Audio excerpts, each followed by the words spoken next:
प्रथम दिवसाची कीर्तन सेवा महाराष्ट्रातील एक ख्यातनाम कीर्तनकार, ज्यांना आम्ही विद्वान कीर्तनकाराच्या तुलनेत मानतो, खूप सुंदर महाराजांनी कीर्तन केलं. हरिभक्त पारायण महाराष्ट्रातील एक विद्वत रत्न रमेश महाराज वाघ नाशिककर महाराज एवढ्या लांब येऊन आपल्या आंध्रुड सारख्या गावामध्ये येऊन सुंदर कीर्तन केल्याबद्दल एकदा महाराजांचं जोरदार टाळ्या वाजवून स्वागत करा. महाराजांना विनंती, ज्या ज्या वेळेस आमचे आंध्रुडकर आपणाला निमंत्रण करतील त्यावेळेस आपण आमच्या आंध्रुड गावामध्ये येऊन कीर्तनाची सेवा करावी. रामकृष्ण नामे हे दोन्ही साजिरी हृदयी मंदिरे स्मराकारे आपुली. आपण पुढे इकडून पुढे ते म्हणते तू सांग ना, तू काय जाय किती चरण आहेत अभंगाला?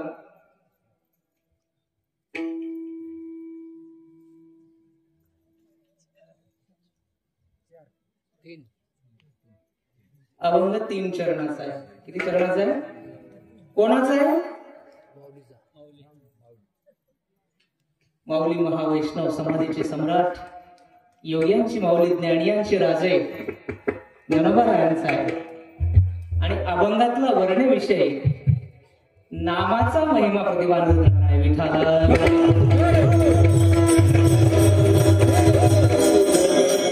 अभंगातून माऊली म्हणतात, राम आणि कृष्ण ही 2 नावं साजिरी आहेत. तर तुमच्या हृदयाच्या मंदिरामध्ये त्याचं स्मरण करा. ऐकणारे म्हणतील कशासाठी स्मरण करायचं आहे? तर माऊली म्हणतात, अरे तुम्ही बांधला गेलेले आहात संसाराच्या बंधनामध्ये, त्यातून सुटायचं आहे आणि दुसरा कोणी सोडवणार नाही, तुम्हाला स्वतःला सुटायचं आहे, म्हणून तुम्हाला स्मरण करायचं आहे. मग ऐकणारे श्रोते म्हटले, आम्हाला सांगता तुम्ही? माऊली म्हटले, आम्ही पण ज्ञानदेवा ध्यानी, माझ्या पण ध्यानामध्ये ह्याच नावाची माळा मी सतत जपत असतो. तुम्ही पण जपा आणि तुम्ही पण या संसाराच्या बंधनातून सुटा. हा या 3 चरणाचा सरळ भावार्थ आहे. कीर्तन संपलं. विठाला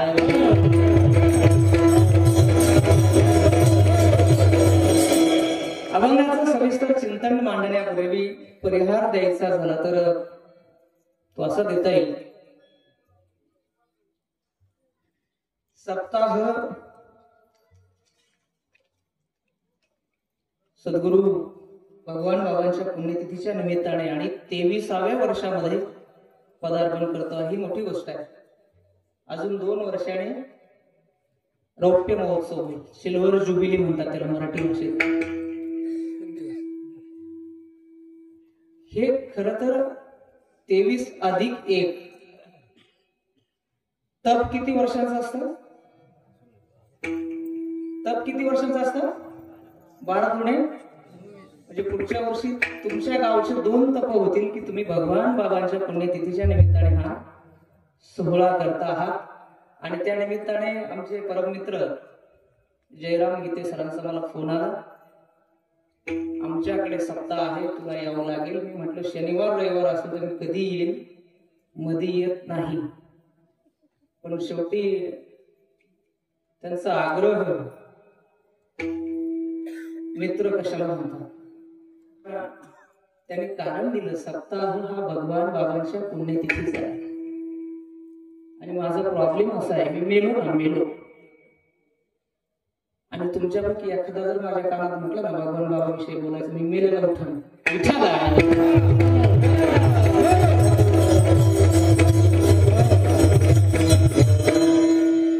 म्हणून खरं तर आज गीते सरांना मी सगळं सांगितलं, आपल्याला उशीर खूप झाला म्हणून मी सगळं सांगत नाही, पण सगळं सोडून आज या ठिकाणी कोणत्या परिस्थितीत आलो भगवान बाबांना माहित आहे. हा सप्ताह मी पंचपदी ऐकली तिथून घरून, म्हणून म्हटलं आता आपण फक्त ऐकायचं, कीर्तन सगळं ह्या मंडळीने करायचं. काय सुंदर, म्हणजे काय यांच्या हातामध्ये गंधर्व म्हणतात ना, गंधर्व विद्या. आणि हे छोटे महाराज, आता मी सगळ्यांची नावं विचारलो, त्यांचं कौतुक करायला ते 10 मिनिटं जाते, मला क्षमा करा. या सगळ्या पत्रिकेतल्या सगळ्या मान्यवरांना मी तुमच्या पायावर डोकं ठेवून दंडवत घालतो.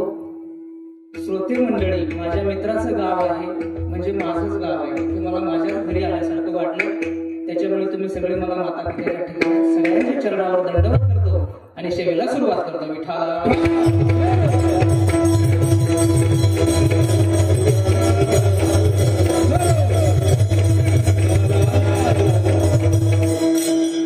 अभंग 3 चरणाचा आहे. किती चरणाचा आहे? पटापट बोलू जायचं, आवाज आला पाहिजे. कीर्तन कोणाचं आहे? बरोबर, कीर्तन कोणाचं आहे? नाही ते एखादा चूळ माझं नावे. कीर्तन शास्त्र असं सांगतं, भगवंताच्या कीर्तीचं वर्णन जो करतो तो कीर्तन करतो. तो इथे उभा राहिला काय, तिथे बसला काय, कळलं सगळ्यांना? त्याच्यामुळे बोलायचं. आणि असं होणार आहे काय, चुकला 1 मार्क वजा करा, असं होणार नाही. माऊली काय म्हणतात, लेकुरे बोले बोबडी वाचा. लेकरू बोबड जरी बोललं आईला आनंद होत असतो. बाबा पाठीमाग आहेत, बरोबर? तसे तर बाबा सर्वत्रच आहेत, पण ज्यावेळेस माझ्या सोहळ्यामध्ये माझं लेकरू बोलतो तो विशेष आनंद बनवणार आहे बाबांना. त्याच्यामुळे हे कीर्तन मी करणार नाही. कीर्तनाला सोहळा म्हटलेला आहे. आणि एक जण करतो त्यात सोहळा नसतो, एक जण करतो त्यात सगळे मिळून आनंद घेतात, त्याला सोहळा असं म्हणतात.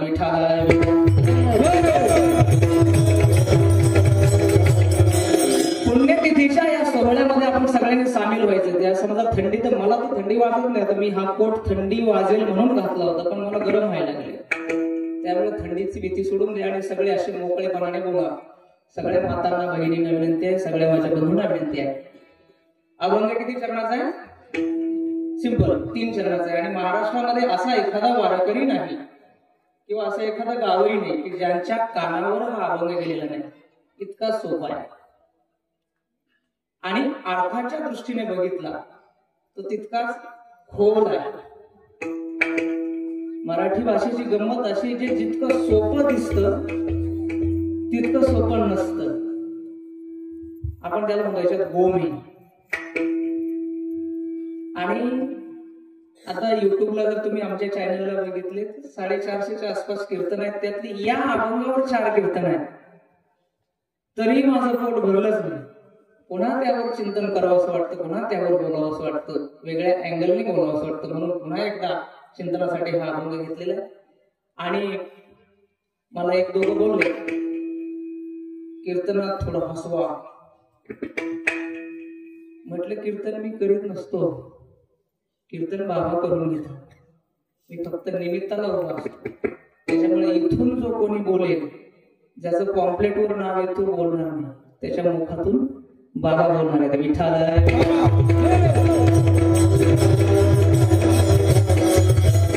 राम आणि कृष्ण हे 2 नाव साजरे असं कोण म्हणतं? सांगा ना, कोण म्हणतं? माऊली म्हणतं. कोण म्हणतं? माऊलींचा अधिकार काय? आपल्याला कोणी उठतो शेठ म्हणतो, आपल्याला वाटतं हा मी शेठ, बरोबर? पण जो म्हणतो तो येणार आहे. बोलणाऱ्याची लायकी ठरवत असते तो जो बोलतो त्या बोलण्याला अर्थ आहे किंवा नाही. इथे राम आणि कृष्णाच्या नावाचा महिमा सांगणारा व्यक्ती कोण आहे? ज्ञानदेवे रचिला पाया, ज्यांच्यामुळे संप्रदाय उभा आहे, ज्यांच्यामुळे ते आज हा सोहळा आहे, त्या महापुरुषांचं वाक्य, बरोबर? पण त्यांच्याविषयी तुम्ही आम्ही काय सांगू? तुकोबराय म्हणतात, मज पामर आहे ज्ञानियांचा राजा. गुरु ज्ञानियांचे राजा आहेत आणि महाराजांचे गुरु आहेत, म्हणजे महाराजांचे गुरु आहेत. तिथे तुमच्या मोठेपणाचं वर्णन मी करू शकत नाही, असं तुकोबराय म्हणतायत. आता पुन्हा तुकोबराय कोण कोणाचं वर्णन करत? आपल्याकडे एक म्हण आहे, उंदराला मांजर साक्ष. आता जे तुम्ही बघितलं ना मागचं आजचा सोहळा झाला इलेक्शनचा, तू मला ओवाळ, मी तुला ओवाळीन. तू माझं कौतुक करायचं, मी तुझं कौतुक करेन. बरोबर. तुकोबाराय ज्यावेळेस माऊलींचं कौतुक करतात त्यावेळेला हा हेतू नाही. आणि तुकोबाराय ज्यावेळेला माऊलींचं कौतुक करतात त्यावेळेला तुकोबारायांचं सामर्थ्य काय? अनुरणीया तुका, ज्याचं सामर्थ्य अणुपासून ब्रह्मांड भेदण्या एवढं आहे, तो व्यक्ती माऊलींचं वर्णन करतोय. हा ज्ञानियांचा राजा आहे. सगळ्याच संतांनी, जनाबाई असतील, नामदेवराय असतील, नाथबाबा असतील, सर्वांनी माऊलींचं वर्णन करून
सुखरूप आहे, पण तो दुसरा नाहीये, परका नाही, माझा आहे.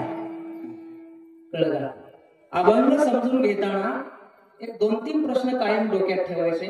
अभंग आपल्याशी बोलतो, वर्णन करणारा कोण आहे? माऊली आहे. क्लिअर झालं? मग माऊली का सांगतात? काय गरज आहे सांगण्याची? ज्ञानोबा माझा, हे नातं आहे. नातं असल्याशिवाय कळवळा येत नाही, आणि कळवळा आल्याशिवाय गुजेविन हित कोणी. बरोबर. तुमचा माझा संबंध नसेल तर तू खड्ड्यात पडशील असं कोणी सांगत नाही. बरोबर की? तू खड्ड्यात पड नाही तर मर, मला काय त्याचं. पण इथे माऊलींचं माझं रिलेशन आहे. ज्ञानोबा माझा, किंबहुना विश्वाने त्यांना माऊली पद दिलेलं आहे. ते काय एखाद्या सोम्या गोम्याचे सर्टिफिकेट देतात ना, अमुक पुरस्कार, तमुक पुरस्कार, हल्ली फार झालेला आहे वगैरे वगैरे, असा पुरस्कार आहे. तो संतांनी विचारपूर्वक दिलेली पदवी आहे माऊली. आणि माऊली या पदवीच्या पलीकडची मोठी पदवी दुसरी कुठली नाही.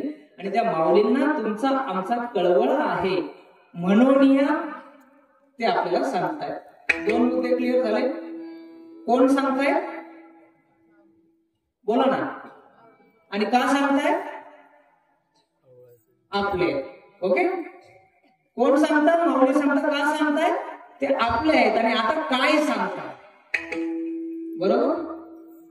हा आपल्या अभंगाचा प्रतिपाद्य विषय.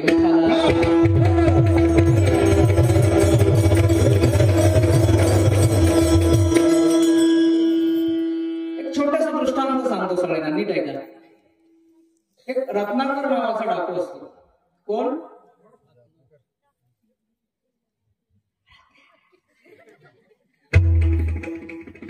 बोला ना. मी काय म्हणतो, कीर्तन कोणाला करायचंय? सगळ्यांना. आघाडी सरकारचं काळ आहे. बरोबर की नाही? मी एकट्याचं संख्याबळ एकच आहे ना, सगळ्यांनी कीर्तन करा. काय डाकूचं नाव आहे? तर रत्नाकर डाकूचा एकच उद्योग होता. रत्न म्हणजे काय? रत्न कळतात ना, हिरे मातू तो रत्न जमा करायचा. कशा जमा करायचा? कष्ट करून नव्हे. तो रस्त्यात जंगलामध्ये थांबायचा आणि येणाऱ्या जाणाऱ्यांना अडवायचा. काय करायचं? अडवणाऱ्याला लुटायचा. काय करायचं? आणि लुटून झालं की त्याला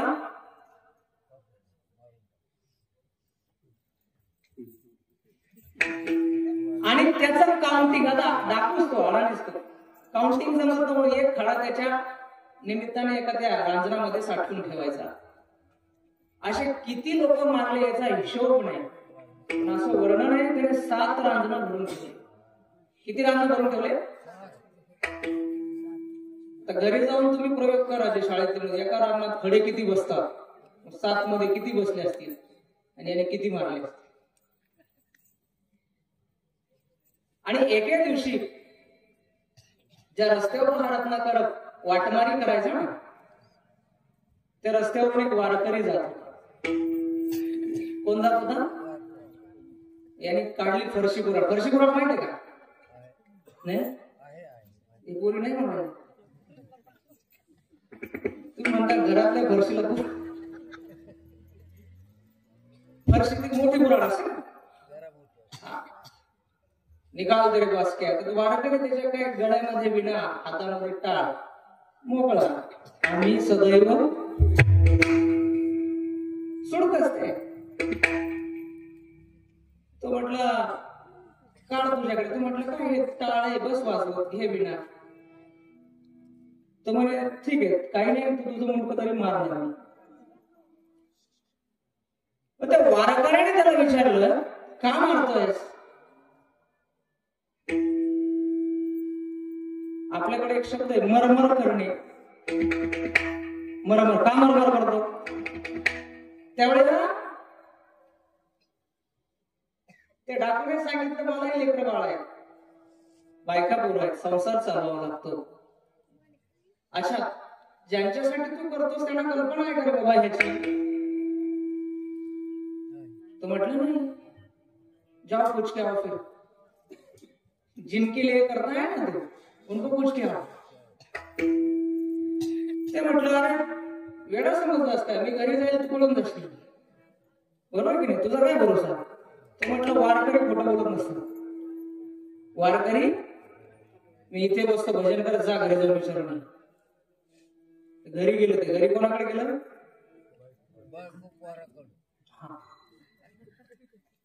कारण त्याच्या फरशीला सगळी दुनिया घाबरत होती पण बायको घाबरत. आंदूड गावातले पण बायका घाबरत.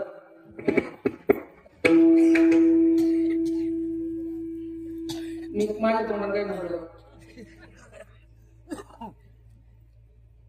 बायको नावाचा प्रकार असा आहे. आपल्याकडे इतिहासामध्ये आपण शिकवतो मातृसत्ताक पद्धती पितृसत्ताक पद्धती. प्रॅक्टिकली घरात जाऊन बघितलं ना तर बायको सत्ताक पद्धती आहे.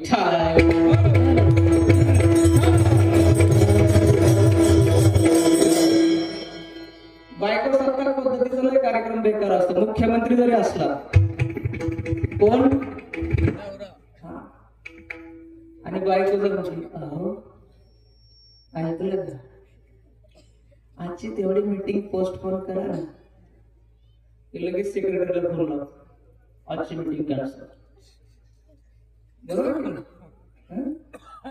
म्हणजे जिथे कुठलंही शस्त्र कामाला येत नाही तिथे बायको नावाचं काम देतो. हा एक जण मला म्हटलं माझं सगळं आयुष्य बिन्यात गेलं. लहानपणी आई बापांना भ्यायचो, शाळेत गेलो गुरुजींना भ्यायचो, नोकरीला लागलो बॉसला घाबरतो, सगळं आयुष्य घाबरण्यात चाललंय. मी त्याला म्हटलं तू बायकोचं नाव का नाही घेतलं? तो म्हटलं मी तिला जास्ती घाबरतो म्हणून तिचं नाव नाही घेतलं.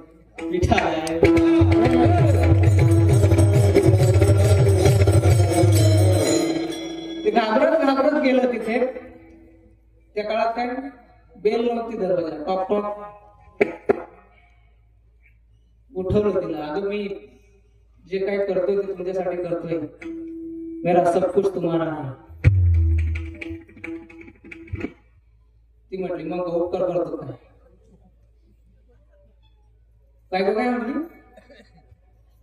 नाही उपकार नाही ते माझं कामच आहे पण मी हे सगळं तुमच्यासाठी करतोय. मग उद्या त्याचं पाप वाटून घ्यायची गरज पडली तर तुम्ही घ्याल ना? तुझी तिकडं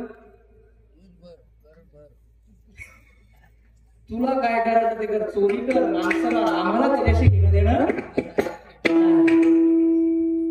मग हा रत्नाकर दिल जले जिनके लिए करता था उन्होंने ही छोड़ दिया. ते आलं पुन्हा त्या वारकऱ्याकडे. ते आलं वारकऱ्यांना सांगितलं, गेलो होतो विचारायला, पण ते लोक काय मान्य करायला तयार नाहीत की मी तुझ्या पापामध्ये सहभागी आहे. आता माणसं किती मारले तुम्ही? Too much. मोजायलाच नाही ना, 7 रांजणभर माणसं मारली. But this has to be stop at any point. कुठेतरी हे थांबायला पाहिजे ना. मी काय करू, तू काय कर, हे त्या वारकऱ्याने त्याला उत्तर दिलेलं आहे. त्या वारकऱ्याचं नाव सांगू? आद्य वारकरी नारद महर्षी. आणि त्या वारकऱ्याने त्याला आन्सर केलं, बाबा तू काय कर, अभंगाच्या पहिल्या चरणामध्ये रामकृष्ण नामे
पण तो अडाणीच होता.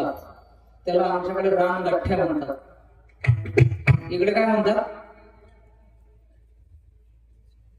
असंच म्हणतात ना. जो कधी शाळेत गेलेला नाही, ज्याला संस्कार नाही, ज्याला काही माहित नाही, तो म्हटलं ते मला म्हणता येत नाही बाबा कसं म्हणायचं असतं.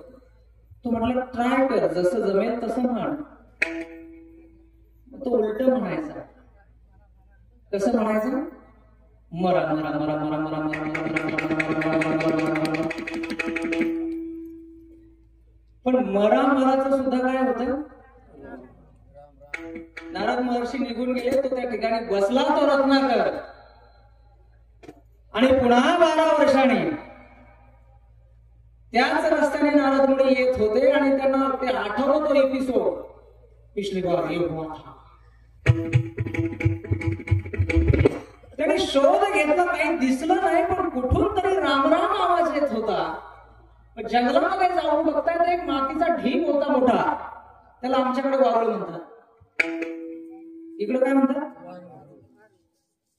त्याने ते वारुळ दूर केलं. तर तिथे हा बसलेला पद्मासन घालून डोळे बंद केलेले, ज्ञानमुद्रा हाताची, राम राम राम राम राम राम राम राम राम. आणि त्याला उठवलं. संस्कृत भाषेमध्ये वारुळाला वाल्मिक म्हणतात. आणि जो वाल्मिक मध्ये 12 वर्षे बसला म्हणून त्याचं नाव बदलून नारदांनी वाल्मिकी ठेवलं. आणि त्याच वाल्मिकीने कुजंतम राम रामेति मधुरम मधुराक्षरम आरुह्य कविता शाखा वंदे वाल्मिकी कोकिलम.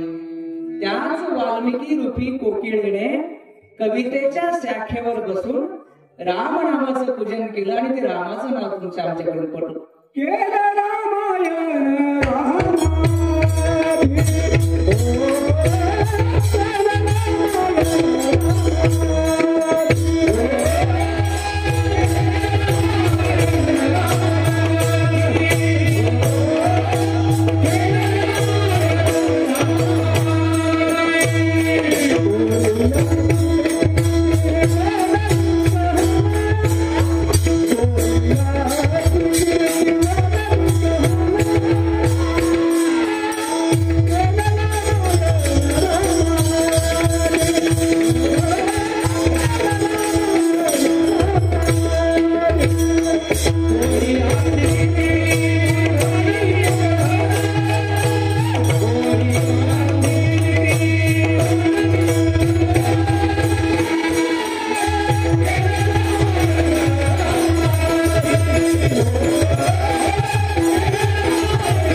अगोदर त्यांनी रामाची पूर्ण जीवनकथा लिहून ठेवली आणि त्याप्रमाणे रामाला वागावं लागलं अशी मान्यता आहे. कशामुळं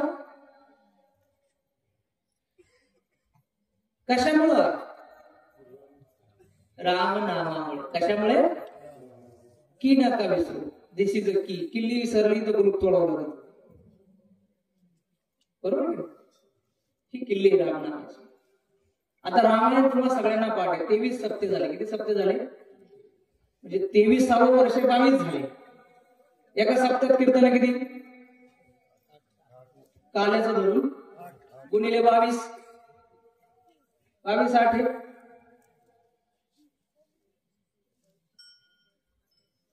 22 8 160 76 100 किती झाले? 176 कीर्तन झाले. किल्ली कुठे? प्रत्येक कीर्तन आता संप्रदायाचा नियम आहे. पहिलं कीर्तन नामतोर असतं, शेवटचं कीर्तन मागणीपर असतं. काला हा भगवंताच्या गोकुळातल्या लीला सांगायच्या असतात. सिस्टीम आहे. त्या सिस्टीम प्रमाणे नुसते नामपर म्हटलं तरी आपण 22 कीर्तन ऐकले. किल्ली कुठे आहे? रामनामामध्ये. मग रामाची आई कोण? बायको. त्याने रामाची बायको सीता. रावणाची बायको मंडवधरी का मंडोदरी? बरोबर. रामाला डोके किती? आपल्याला किती आहे का? कशासाठी विचारते? मला तुमचं ज्ञान नाही तपासायचं. मला हे दाखवून द्यायचंय की रामायण सगळ्यांना पाठ आहे. रामायण सगळ्यांना पाठ आहे. पण what is the crux of Ramayana? Crux कळतं? क्रक्स. लोणी कळतं? लोणी कसं असतं? नाही. पण समजा पाव शिरवणी तयार व्हायला दूध किती लागतं? मोजून बघायला आहे की नाही? पण पावशेर तर निश्चित लागल. पावशेर तयार व्हायचं असेल तर जास्ती दूध लागल. त्याचं ताक होईल, दही होईल. ते दही घुसळत मग लोणी आहे की नाही?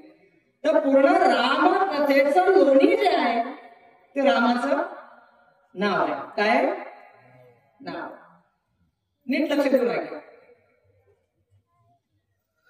का आहे? पुढचा प्रश्न. माणसाने जीवन जगताना कसं जगलं पाहिजे याचं आदर्श मार्गदर्शन जगाच्या पाठीवर प्रॅक्टिकली करणारा एकमेव महानायक इतिहासातला राम आहे.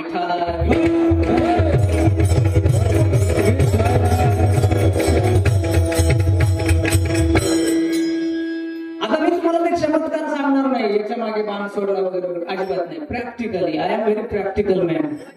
आम्हाला बाप दाखवण्याचं श्राद्ध कर असलं. मी काय म्हटलं? जीवन जगावं कसं याचा ऐतिहासिक नायक पुस्तकातनं आपण, मला वाटतं 6वीला इतिहास आहे, रामायण आणि महाभारत ही सनातन हिंदूंची महाकाव्य आहेत.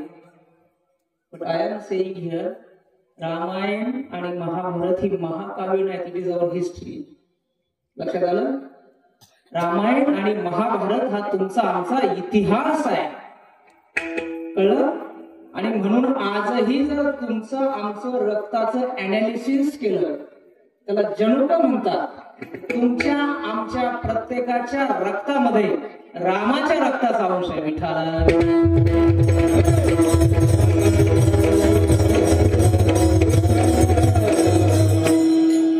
त्याची जात कोणी असेल, तो ब्राह्मण असेल नाही तर शिकारी असेल, त्याच्या रक्तामध्ये राम आहे, कारण राम हा तुमचा आमचा मूळ पुरुष आहे. ही गोष्ट क्लिअर झाली. राम ऐतिहासिक पुरुष आहे. आता तो कसा ऐतिहासिक आहे ते तुम्ही तिकडे पूर्ण विश्लेषण बघा, इथे मी ते करणार नाही. मला सांगायचा मुद्दा, तो प्रॅक्टिकल हिरो आहे. नायकाला मराठीत हिरो म्हणतात, बरोबर ना? भाऊ कसा असला पाहिजे? राम असला. आता जनरली तुमच्या आमच्याकडे भाऊ म्हटलं की भरत डोळ्यासमोर येतो आपल्या. तर ज्याने मिळालेलं राज्य भावाच्या चपला ठेवल्या, पादुका कळणार नाही नवीन मुलांना, चपलांना पादुका म्हणतात. कोणी ठेवल्या? भरताने. का ठेवल्या? गादी भावाची, भावाला मिळाली पाहिजे, मी त्याच्यावर बसणार, बरोबर? पण त्याच्याही पलीकडचा रामाचा त्याग आहे. ज्यावेळेला राम सकाळी आंघोळ करून स्नान करून वडिलांना भेटायला जातोय, वडील त्यांच्या कक्षामध्ये नाहीयेत, तेव्हा कळलं की कैकेयीच्या रूम मध्ये आहेत. कैकेयीच्या कक्षामध्ये राम गेल्यानंतर वडील जमिनीवर पडलेले आहेत, निश्चेष्ट आहेत.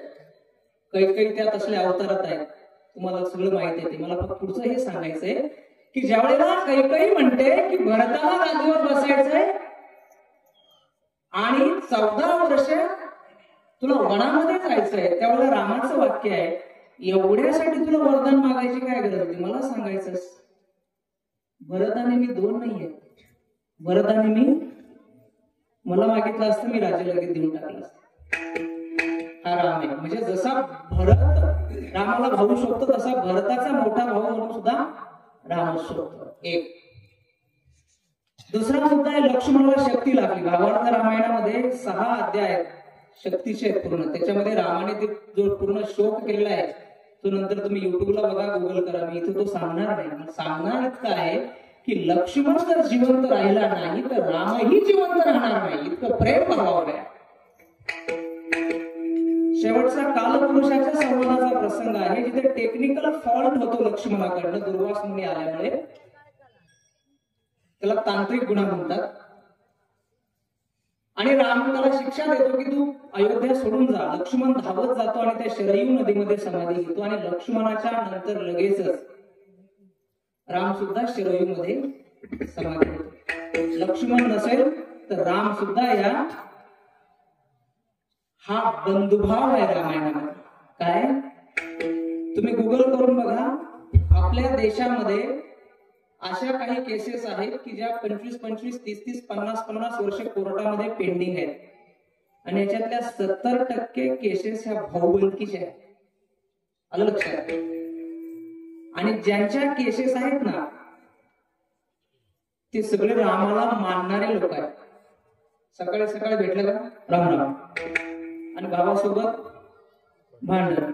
अरे भावासाठी 14 वर्ष वनवासात जाणारा राम, त्या भावाच्या पादुका 14 वर्ष सिंहासनावर ठेवून राज्य करणारा राम, भावासाठी स्वतःची नवीन लग्न झालेली पत्नी घरी ठेवून अनवाणी वनात जाणारा लक्ष्मण, हे रामायण आहे. त्या रामाला तुम्ही मानता आणि तुमचं तुमच्या भावाशी पटत नसेल तर तुम्ही रामाला मानत नाही. विठाला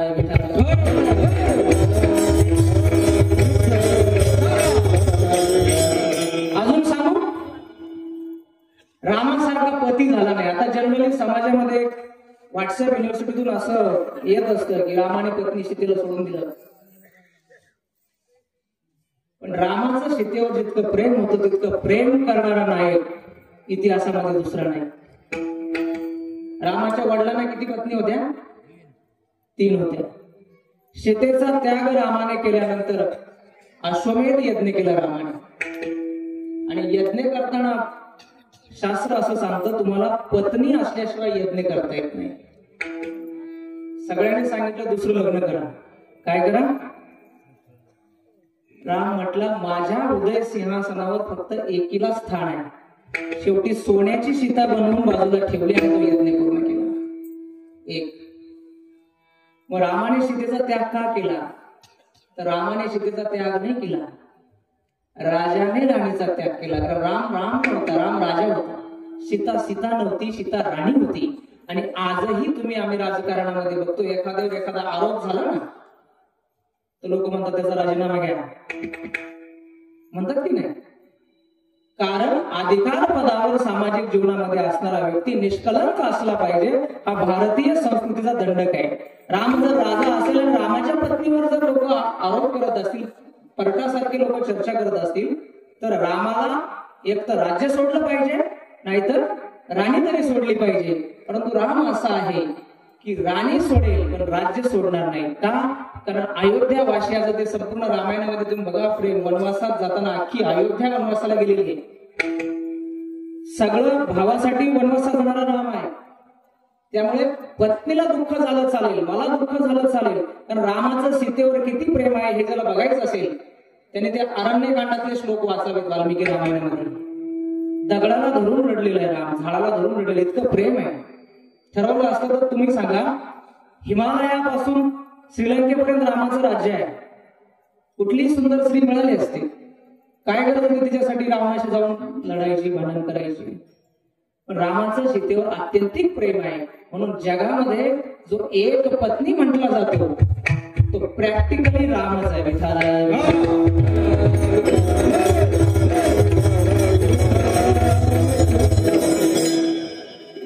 मित्र असावा रामासारखा. किती मैत्री? गुह आहे, आदिवासींचा राजा आहे, त्याच्यासोबत मैत्री आहे. लंकेच्या विजयानंतर आल्यानंतर पहिल्यांदा भेटला असेल तर गुहाला भेटलेला आहे. सुग्रीव वानरांचा राजा आहे. राम शरयूमध्ये प्रवेश करून समाधी घेतो हे कळल्याबरोबर सुग्रीवाने राज्य सोडलं, धावत आला आणि त्याने रामासोबत समाधी घेतलेली. ही दोस्ती आहे.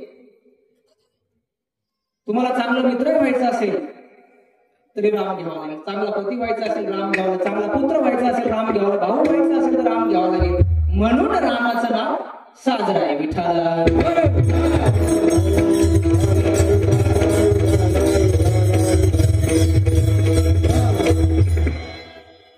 माझी भाषा कळते ना.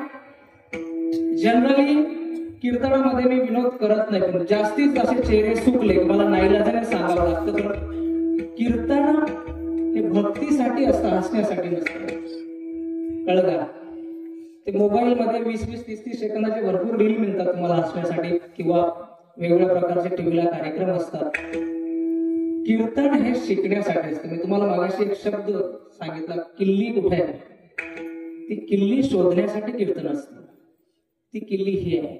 जर मी रामाला नमस्कार करत असेल, रामाला मानित असेल, तर रामाचा एक तरी गुण माझ्यात असला पाहिजे, तर मला राम राम म्हणण्याचा अधिकार आहे.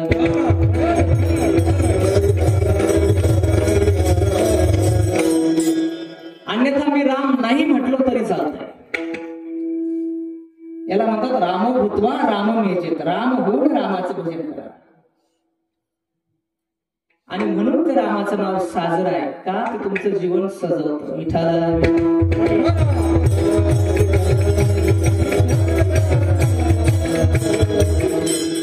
भागवतामध्ये अजून एक दृष्टांत आहे. गजेंद्र मोक्षाची कथा तुम्हाला सगळ्यांना माहिती आहे. मदमस्त हत्ती असतो स्वर्गामध्ये, इतका स्ट्रॉंग असतो की त्याला बघून शिव सुद्धा घाबरायचं. तो हत्ती निघाला ना, शिव लपून बसायचं, हरणं बाहेर निघायची. का? आता गजेंद्र आले म्हणजे शिव लपून बसलेला असणारे आपल्याला मोकळं राहणार. आणि तो त्याचा लावाजमा घेऊन जलक्रीडा करायला निघून जातो एका सरोवरामध्ये. तिथे पाणी पिल्यानंतर त्याला लहर येते पोहण्याची.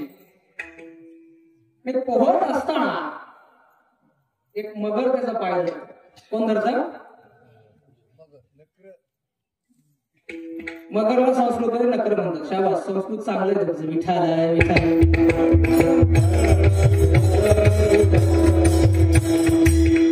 त्या मगरीने पाय धरल्यानंतर याला सुरुवातीला जाणवलं नाही, पण ज्या वेळेला त्या मगरीने घट्ट पाय धरला तेव्हा मात्र हा बुडायला लागला. कानात पाणी गेलं, नाकात पाणी गेलं. मग त्याचे चुलत भाऊ, मामी भाऊ, आते भाऊ सगळे आले, पण जमलं. कारण पाण्यामध्ये शक्ती कोणाची जास्त? मगरीची. जमिनीवर हाती स्ट्रॉंग आहे, पण पाण्यामध्ये मगर स्ट्रॉंग आहे. अपनी गली में कुत्ता भी शेर होता. ती मगरीची आपली गली होती ना. सगळे उपाय थकले आणि मग त्याला आठवलं, तुका म्हणे तुझं सोडवेना एका. म्हणून मग त्याने भगवंताचा धावा केला दुसऱ्या चरणामध्ये. आपुली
गजेंद्राला कळलं. मग त्याने आपुली आपण मित्र पाहुणे रावळे सगळे गेले आणि मग त्याने भगवंताचा धावा केला आणि गरुडावर बसवणी त्या मगरीचा उद्धार झाला, त्या गजेंद्राचा उद्धार झाला. आणि गजेंद्र मोक्षाची कथा वाचणाऱ्यांना ऐकणाऱ्यांना काय काय लाभ होतो ते तुम्ही नंतर युट्यूबला बघून घ्या. ती सगळी फलश्रुती मी सांगत नाही. मला सांगायचा मुद्दा इतकाच आहे की तुमची सोडवण करण्यासाठी तुम्हालाच पुढाकार घ्यावा लागतो. हे माऊलींचं प्रतिपादन आहे. दुसरा कोणीतरी येईल मला सोडवेल, दिस इज नॉट पॉसिबल. धर्म सिद्धांत असा सांगतो, जो करतो तोच, जो पेरतो तोच काढतो. दुसरा कोणीतरी येईल माझा उद्धार करेल, हा सिद्धांत भक्तीमध्ये चालत नाही. तुम्ही करताय ना, तुम्हालाच भरावं लागेल. जोपर्यंत घरामध्ये तुम्ही समाजासाठी करता, बायकोसाठी करता, भावांसाठी करता, तोपर्यंत सगळे मान देतात. शंकराचार्य खूप सुंदर म्हणतात, यावत वित्तोपार्जन सक्त तावन निष्परिवार भक्त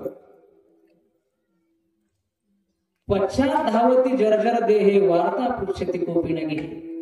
जोपर्यंत तुम्ही वित्ताचं अर्जन करतायत, पैसे मिळवतायत, तोपर्यंत तुम्हाला सगळे मान देतील. आणि ज्या दिवशी तुमचं अंगम गलितम फलितम मुंडम दशनविहीनम जातम तुंडम तदपि न वंचित आस्या पिंडम भज गोविंदम भज गोविंदम भज गोविंदम. दात पडतात, जर्जर होत. खूप सगळ्या संतांनी लिहून ठेवलंय, ज्यांच्यासाठी तुम्ही करतात तेच लोक तुम्हाला जाळायला घेऊन जातात, तेच अग्नी देतात. तुमच्यासाठी करायचं असेल तर तुम्हालाच करावं लागेल. पण कधी करावं लागेल? संसार बंधन तोडा वेगी. म्हणा सगळ्या मुली म्हणा, संसार बंधन तोडा वेगी. का वेगी? आता माझ्या समोर तुम्ही सगळे बसलेले, गीते सर आणि मी आज 2024 मध्ये भेटतो. आम्ही 2006 मध्ये एकत्र होतो. किती वर्ष झाली? 18 वर्ष झाली. 18 वर्ष कशी गेली आम्हाला कळलं. आता माझ्या समोर कोणी 80 वर्षाचं असेल, कोणी 90 वर्षाचं असेल, कोणी कोणाचा जीव आहे असेल. कसे गेले कळले का? नाही कळले ना. एक दिवस वरच बोलावं नाही, संपलं. चलो, आज तुम्ही जर एखाद्याला म्हणाल कीर्तनाला चला, नाही वेळ नाही, मरशीन एखाद दिवशी. विठाला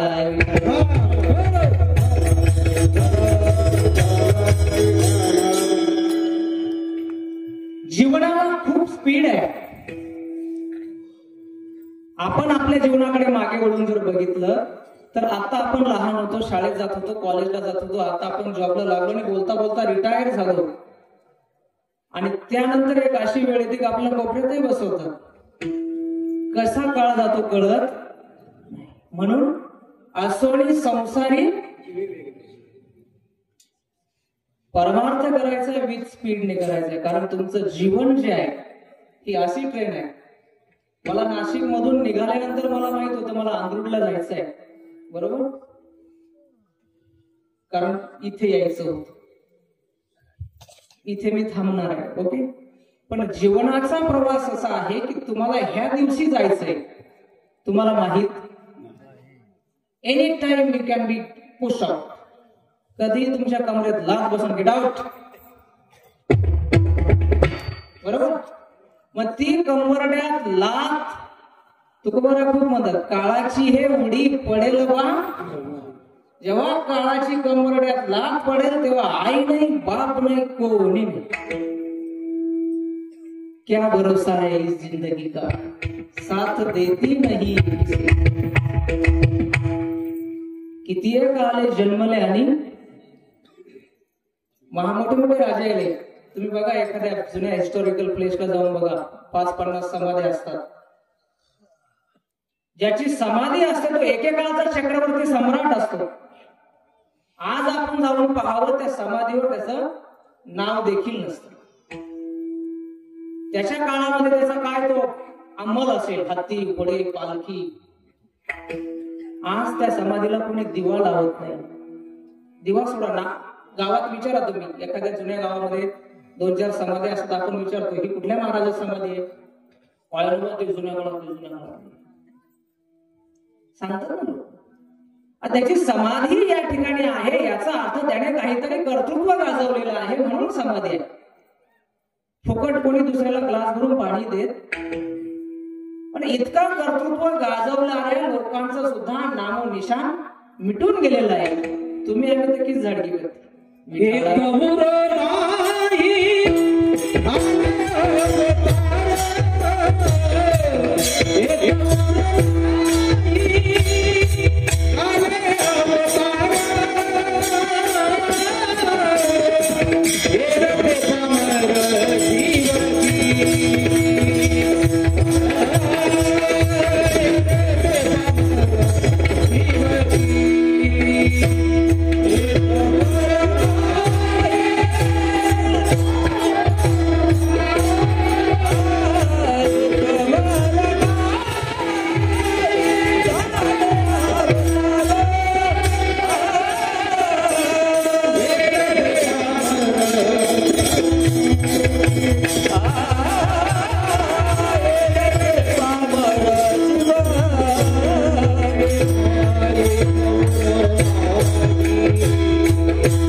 खरंच जायचंय का नाही, कितीतरी गेले, येर ते पामरा, पण तो क्षुल्लक आहे. त्याला आपल्या भाषेमध्ये थर्ड क्लास म्हणतात. First class, second class, third class. भगवान बाबा तुकोबराय भीमसिंह महाराज फर्स्ट क्लास माणसं आहेत. आणि त्यातल्या त्यात ज्यांना परमार्थ करावा असं कळतं, स्वतःच्या कामातला वावरातला वेळ काढून जे परमार्थ करतात ते सेकंड क्लास. आणि ज्याला कळूनही जो इथपर्यंत येत नाही तो थर्ड क्लास. त्याला ते येर ते पामर म्हणतात. माऊली खूप सुंदर, ते जीव जंतू. आपण जीव जंतू आहोत. जंतू माहिती ना, वळवळ करतो तिथेच. आपण संसारात वळवळ करतो. ते जीव जंतूशी केवी कळते. केवी ऍट विच पॉइंट. 60 वर्ष झाले, 70 वर्ष, केव्हा कळणार आहे तुला? त्याच्यामुळे वेगी संसार बंधन तोडा. You need to go fast. काळ फास्ट आहे, जीवन फास्ट आहे. आता तुला वाटतं मी राजा आहे, 5 वर्षांनी पडला. ग्रामसेवक नमस्कार घालीत नाही, विचार आहे.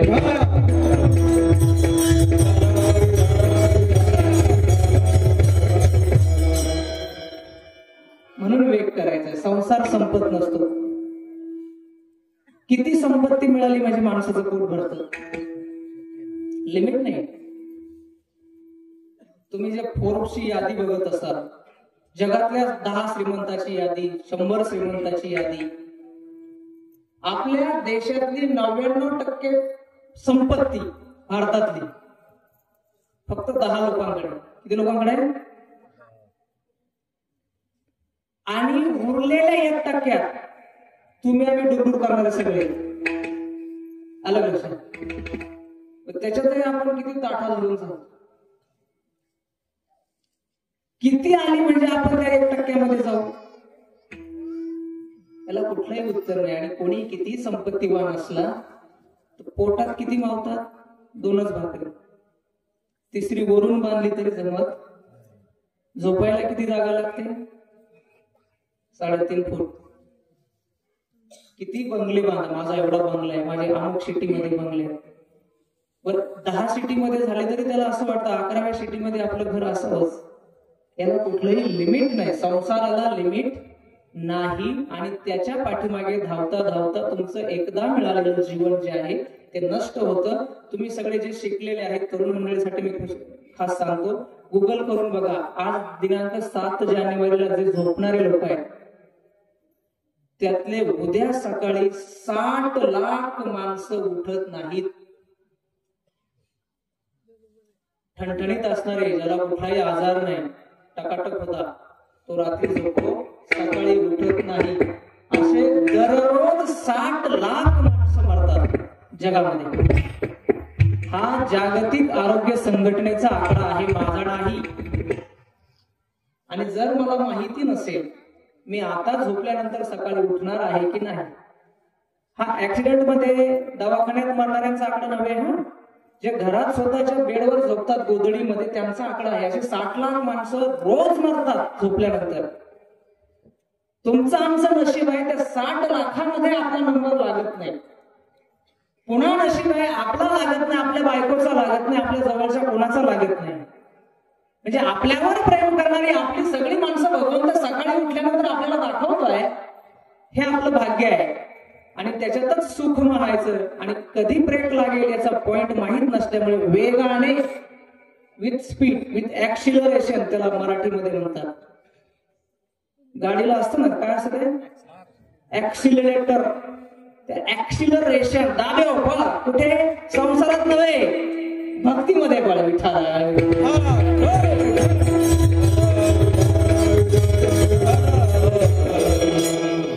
लक्षात. रामकृष्ण नामे ही दोन्ही साधवी कुठे स्मरण करायचे? हृदयाच्या मंदिरामध्ये. कशी स्मरण करायचे? स्पीडने. का? दुसऱ्याने स्मरण केले तुला फायदा होणार नाही. आपल्याला कीर्तन नीट ऐकायचं. आपण अभंग सोडून जा. मला एक जण म्हणे तुम्ही अभंग चांगला सोडिता. म्हटलं मी अभंग चांगला धरितो. मी सोडित. लक्षात.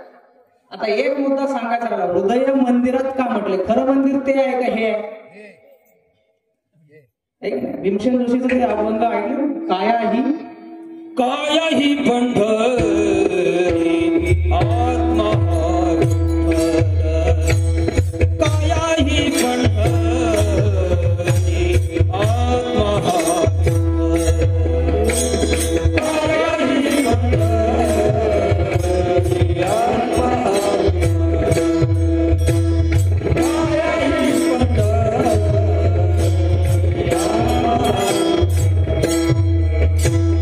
नांदतो केवळ पांडुरंग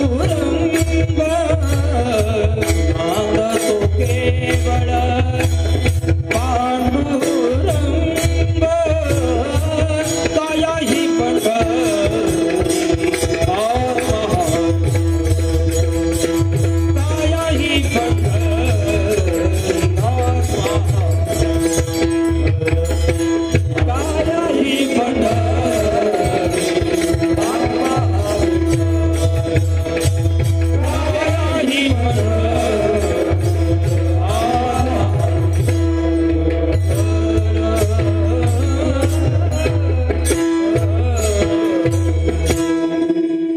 तुमचं शरीर हे पंढरपूर आहे, त्यामधला असणारा आत्मा हा पांडुरंग आहे. भाव भक्ती विमा उदक शिवाय वगैरे त्याच्यामध्ये भाव असला पाहिजे, तर तो आतला पांडुरंग पुरुष आहे. मंदिरामध्ये जो देव असतो तो देव तुम्हा आम्हाला ह्या पंढरपुराचं ज्ञान करून देण्यासाठी असतो. घरामध्ये माणूस विसरतो, संसाराचा आपल्या पाठीमागे व्याप असतो. किमान सकाळी सकाळी देवाला हात जोडल्यानंतर कळलं पाहिजे आता देवळात झालं तर देवळात सोबत नेऊ शकत नाही, इथला मात्र सोडू शकत नाही. हा सोबत आहे म्हणून त्याचं स्मरण कुठे करायचंय? नवीन नवीन लोक माळकरी झाले की ते वरून माळ घालतात, पण माळ कुठे असली पाहिजे? कुठे असली पाहिजे? ज्ञानदेवा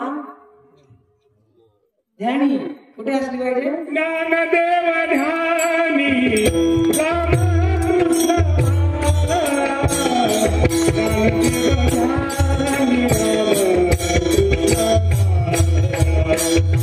ज्ञानदेव ध्यानी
माळा कुठे जपायचे? ध्यानात. ज्ञानदेवा ध्यानी रामकृष्ण म्हणी अनंत जन्मोनी हरिमुखे म्हणा, हरिमुखे म्हणा. कुठे? ध्यानी. हे लक्षात ठेवायचं. कुठे म्हणायचं? Whatever you are doing. उसाला वारा पडताय म्हणायचं रामकृष्ण नामी. भाकर थापताना म्हणायचं. जी आई भाकरी थापता थापता रामकृष्ण म्हणन ना, तिची लेकर वया जाणार नाही. विठाला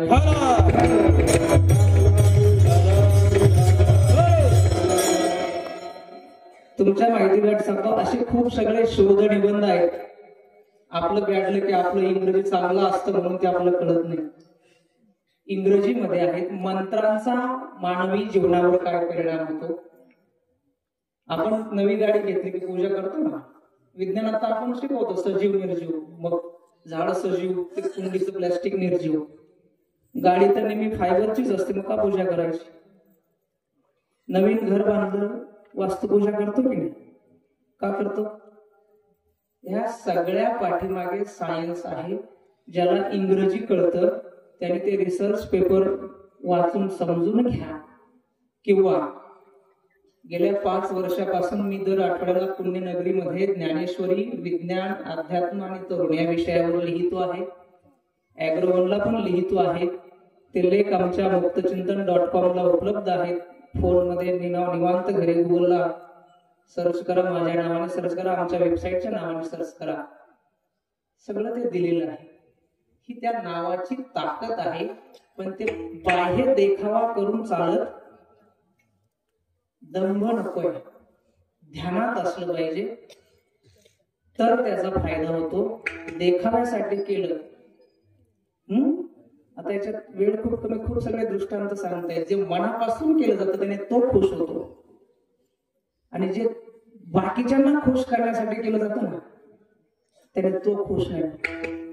म्हणून मनात करायचंय, ध्यानात करायचंय. विठाला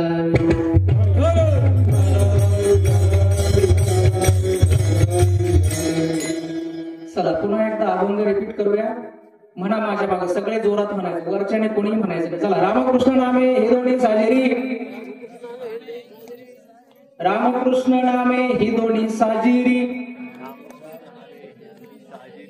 हृदय मंदिरी स्मराकारे, आपुले आपण करा सोडवण, आपुले आपण करा सोडवण, संसार बंधन तोडा वेगी, ज्ञानदेवा ध्यानी रामकृष्ण माळा, ज्ञानदेवा ध्यानी रामकृष्ण माळा,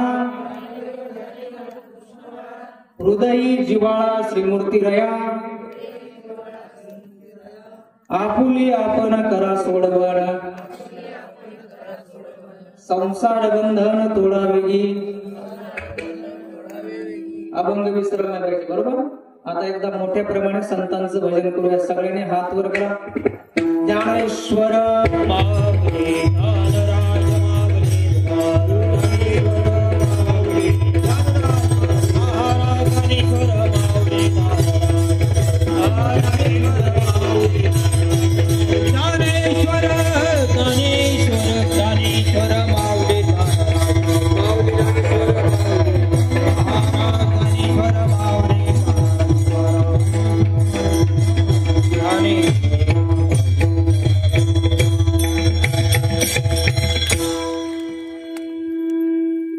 शेवटचा एक मुद्दा मला सांगायचा आहे. हृदयी जिव्हाळा. हृदयामध्ये जिव्हाळा असल्याशिवाय तुमचं मनात म्हणणं सुद्धा फलश्रुत होत नाही, त्याला फळ मिळत नाही. आणि आज सगळीकडे, पूर्वी असं होतं की शहरातले लोक बिघडले असं म्हणायला जागा होती. आता ते व्हॉट्सअप, इंस्टाग्राम, फेसबुक वगैरे आले ना, कसल्या कसल्या पोस्ट येत असतात आणि त्या पोस्ट तुमच्या जिव्हाळ्यावर आघात करीत असतात. आणि एकदा तुमचा जिव्हाळा, तुमची भावना प्रदूषित झाली तर तुमची भक्ती शुद्ध उरत नाही. आणि भक्ती शुद्ध राहिली नाही का तुम्ही कितीही वरपांगी काही कर्मकांड केलं त्याचं फळ मिळत नाही. म्हणून माझी सगळ्या तरुण मित्रांना विनंती आहे, ज्यांच्याकडे फोन आहे त्यांनी त्या फोनमध्ये कुठलीही एखादी पोस्ट आली, जनरली वारकरी संप्रदाय, साधू संत, हिंदू धर्म याच्याविषयी चुकीच्या प्रसार करणाऱ्या गोष्टी येत असतात. कालच मला एकाने पाठवलं की बघा तिरुपतीच्या मंदिरामध्ये इन्कम टॅक्सची रेड पडली, किती एवढं कोटीचं सोनं एवढं किलो वगैरे मिळालं. मी ते रिव्हर्स चेक केलं आणि त्याला सांगितलं, भाई हे 2021 ची जुनी बातमी आहे आणि ही मंदिरातल्या पुजाऱ्यावरचा व्हिडिओ नाही, हा दुसरीकडचा आहे केरळ मधला. त्याने ते डिलीट केलं. पण जनरली जे बघतात ते त्यांना ते खरंच वाटतं आणि याच्यातनं तुमच्या श्रद्धा तोडण्याचा प्रयत्न होतो. आणि दुर्दैव असं आहे तर जयराम गीते सरांशी माझं बोलणं झालं, कीर्तनाच्या क्षेत्रामध्ये सुद्धा अभ्यास करून कीर्तन करणारी माणसं कमी आहेत. त्याच्यामुळे चुकीच्या गोष्टी कीर्तनकार सुद्धा बोलतात, त्यांचे नावं घेत नाही. तुम्हाला सगळ्यांना माहिती आहे, तर एक जण कित्येक त्यांचे मी व्हिडिओ बघितले, रावणाने सीता नेलीच नव्हती हे सांगूच नका. काय गरज पडली? समाजामध्ये एक फॅशन अशी येत असते की जो चुकीचा आहे त्याला हिरो करायचं आणि जो बरोबर आहे त्याला व्हिलन करायचं. रावणाने सीता नेली नाही, किंवा नेली तर बहिणीच्या अपमानाचा सूड घेण्यासाठी नेली. बरं नेली तर तिला स्पर्श केला नाही. रक्षाबंधनाच्या दसऱ्याच्या वेळेस असे मेसेज जास्त येतात, रावण कशाला जाळायचा, रावणाने कुठे सीतेला हात लावला. आणि हेच मेसेज वाचून कीर्तनकार कीर्तनामध्ये सांगतात. आणि तुमचं आमचं दुर्दैव आहे, कीर्तनकाराने मूळ वाल्मिकी रामायण कधी उघडून बघितलेलं नसतं. मी माझ्या भाषेमध्ये त्यांना युट्यूब हे कीर्तनकार म्हणतो. युट्यूब पाहुणे ग्रंथ बघितला पाहिजे. 2-3 गोष्टी क्लिअर करतो. असून खूप सगळ्या गोष्टी आहेत. कर्णाच्या बाबतीमध्ये सुद्धा तेच आहे की अजूनही लोक भगवान कृष्णापेक्षा कर्णाला श्रेष्ठ मानतात, अर्जुनापेक्षा कर्ण मोठा मानतात. त्यावर माझे पूर्ण वेळचे 2-2 व्याख्यानं आहेत, ते नंतर तुम्ही बघून घ्या. फक्त मी रावणाचे 2-3 पॉईंट या ठिकाणी क्लिअर करतो. पहिली गोष्ट क्लिअर करतो, रावण आणि माझा बांधाला बाण नाही, त्याचं माझं शत्रुत्व नाही. पण जे वाल्मिकीने लिहिले ते तुम्हाला सांगतो. जो लोक प्रचार करतात ना की रावणाने सीता का नेली, बहिणीच्या अपमानाचा बदला घेण्यासाठी, साफ चूक आहे. शूर्पणखा ज्या वेळेला रावणाकडे तुटलेलं नाग घेऊन जाते त्यावेळेला ती रावणाला असं सांगते की अशी स्त्री मी बघितलेली आहे की जगात तिच्या इतकी सुंदर स्त्री नाही आणि तू एवढा शक्तिशाली आहेस तर ती स्त्री तुझ्याकडे असली पाहिजे. वाल्मिकी असं लिहितात, ते वर्णन ऐकून हा रावण काममोहित झालेला आहे आणि मग तो सीतेला आणायला गेलेला आहे. जर शूर्पणखा अशी म्हटली असते की मी लक्ष्मणाच्या प्रेमात पडले, मग रामाच्या पडले, लग्न करायचा आग्रह केला म्हणून माझं नाक कापलं, तर रावण मेला असता पण सीतेला आणायला गेला नसता. तिला माहित होतं आपल्या भावाचा वीक पॉइंट काय आहे. त्याला सुंदर स्त्री दिसली का जाणार. वाल्मिकी रामायणामध्ये वर्णन आहे 80,000 स्त्रिया त्याने पकडून आणल्या होत्या. त्यात कुठल्याही जातीचं बंधन नव्हतं. गंधर्व, यक्ष, मानव, दैव, दानव सगळ्या प्रकारच्या स्त्रिया होत्या. दुसरा मुद्दा असं लोक सांगतात की 1 वर्ष म्हणजे जवळपास 11 महिने सीता रावणाच्या अशोक वाटिकेत होती. रावणाने सीतेला हात नाही लावला. रावण किती सज्जन होता. वास्तविकता अशी होती, रावणाच्या भावाची सून, कुबेराची सून, नल कुबेराची पत्नी होणारी रंभा एकदा त्या कुबेराकडे जात असताना त्या रावणाने तिला रस्त्यात पकडून तिच्यावर बलात्कार केला. त्यावेळेला त्या नलकुबेराने त्याला शाप दिला होता की जर तू यापुढे कुठल्याही स्त्रीला तिच्या इच्छेच्या विरोधामध्ये तिचा भोग घेशील तर तुझ्या डोक्याची 100 शकलं होती. एक पुंजिक स्थला नावाची अप्सरा ब्रह्मदेवाला भेटायला जात असताना रावणाने तिच्यावर बलात्कार केला. त्यावेळेला ब्रह्मदेवाने शाप दिला होता की कुठल्याही स्त्रीच्या इच्छेच्या विरोधात बलात्कार करशील तर तुझ्या डोक्याचे 100 शकलं होती. अजून वेदवतीचा असाच प्रसंग आहे. आणि हे सगळं युद्धकांडामध्ये स्वतः रावण स्वतःच्या तोंडाने सांगतोय.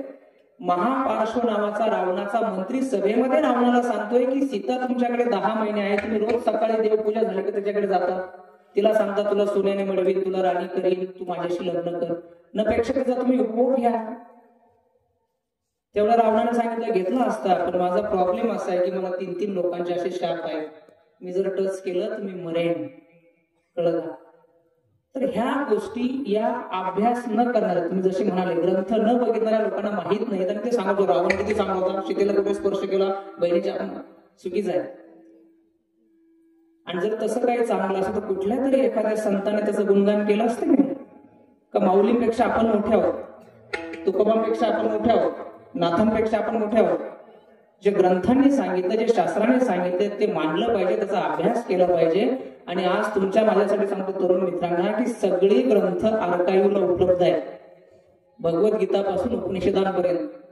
आता मी ही ड्युटी करून वाचतो, कुठे मिळतात? मोबाईलमध्ये मिळतात, सगळी ग्रंथ आहेत. फोनचा वापर त्यासाठी करा, तर तुमचा जो जिव्हाळा आहे तो तुटणार नाही हृदयामध्ये. विठाला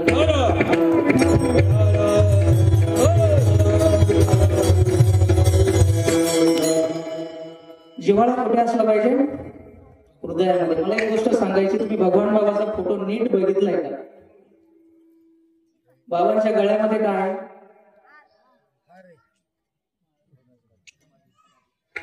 माऊलींची समाधी आहे. काय? आणि बाबा ज्या वेळेला गेले त्यावेळेला बाबांच्या समोर काय होतं? काय होतं? माझी तुम्हाला हात जोडून विनंती आहे, आपण सप्ताह कोणासाठी करतोय? बाबांच्या स्मरणार्थ करतोय. बाबांचं स्मरण कशाशी जोडलेलं आहे? ज्ञानेश्वरी सोबत, बरोबर? अंधरुट गावामधलं एकही घर असं राहायला नकोय की ज्या घरामध्ये ज्ञानेश्वरी नाही. कळलं सगळ्यांना? एखादा म्हणत असेल आम्ही तर, बरोबर ना? काही फरक पडत, तुम्ही असं केलं होतं तिच्याकडे जाणार नाही ना. इतर रोज असं करते का? केव्हा तरी ना. काय काय कार्यकर्त्याच्या घरात 3-3 महिने होत नाही, पण आम्ही ज्ञानेश्वरी वाचून वाचून कधीतरी आपला आत्मा शुद्ध होईल आणि ती माऊली आपल्याला जवळ घेईल. बाबांचा जिव्हाळा माऊली आहे, माऊलींचा जिव्हाळा ज्ञानेश्वरी आहे. फक्त सप्ताह कीर्तन ऐकून 2 तासामध्ये सगळेच मुद्दे सांगता येत नसतात. हरी अनंत, हरी कथा अनंत. किंवा रामाचं जरी म्हटलं चरितम रघुनाथस्य शतकोटी प्रविस्तरण. आता रामकृष्ण नामामध्ये कृष्णाविषयी तर मी एक शब्दही बोललेलो नाही, तरी घड्याळाने 10चा आकडा गाठलेला आहे, बरोबर? तर हे अनंत आहे. फक्त एक गोष्ट करा, स्वयं अध्ययन सुरू करा. ज्यासाठी आपण करतोय याच्यासाठी केला होता. कशासाठी? बाबांच्या स्मरणासाठी. बाबांचं स्मरण कशामध्ये? समाधीमध्ये. समाधी कोणाची? माऊलींची. माऊलींचं वाङ्मयीन रूप. एखादा ग्रंथ म्हणजे त्या व्यक्तीचं वाङ्मय स्वरूपातलं ते रूप असतं. जसा हा देहधारी मानव आहे तसं ग्रंथ रूपामध्ये माऊली म्हणजे ज्ञानेश्वरी आहे. एक गोष्ट करा, ज्याच्याकडे फोन आहे त्याच्या फोनमध्ये ज्ञानेश्वरीचं ऍप्लिकेशन असलं पाहिजे. आणि ज्याला घर आहे, ज्याच्या घरात देवघर आहे, त्याच्या घरामध्ये ज्ञानेश्वरी असली पाहिजे. कळो न कळो रोज देवाला अगरबत्ती लावल्यानंतर 1 पान वाचलं पाहिजे. आजच्या कीर्तनातनं एवढं घरी घेऊन जा. तो भगवान बाबांना आपण काळजापासून केलेला नमस्कार असेल. बोलण्याच्या ओघामध्ये काही माझ्याकडनं एखादा शब्द चुकीचा गेला असेल तर मला क्षमा करा. आणि एखादा कोणी म्हणत असेल की या बुवाने हसवलं नाही, तर एक दिवस स्पेशल स्टँडअप कॉमेडीचं व्याख्यान ठेवा माझं, त्या गादीवरून मी हसवेल. ही गादी नारदाची आहे. इथून जे माऊलींना अपेक्षित आहे, जे भगवान बाबांना अपेक्षित आहे ते सांगणं गरजेचं आहे. तरुणांना माझी विनंती आहे, मला इथे कळलं की इथे आर्मीमध्ये खूप मुलं आहेत, खूप प्रगती करा. कारण जगामध्ये भगवानगड संस्थान असं एकमेव संस्थान आहे जिथे गुरुदेव शास्त्री बाबांनी स्पर्धा परीक्षा मार्गदर्शन केंद्र सुरू केलेलं आहे. जगामध्ये असं एकमेव संस्थान आहे जिथे तुम्ही केव्हाही जा, भोक्यापोटी माणूस परत येत नाही.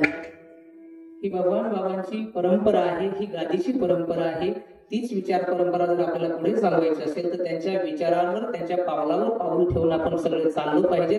ती शक्ती भगवान बाबांनी आपल्या सर्वांना द्यावी अशी भगवान बाबाचरणी प्रार्थना करतो. माझ्याकडनं काही चुकलं असेल तर पदर पसरून द्यायचं काम मला देऊन टाका.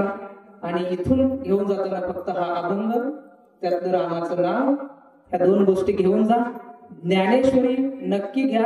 ज्याला घेता येत नाही त्यांनी जयराम गीतेकडनं माझा नंबर घ्या, मी तुमच्या घरच्या पत्त्यावरती पाठवून देईल. जय विठ्ठल.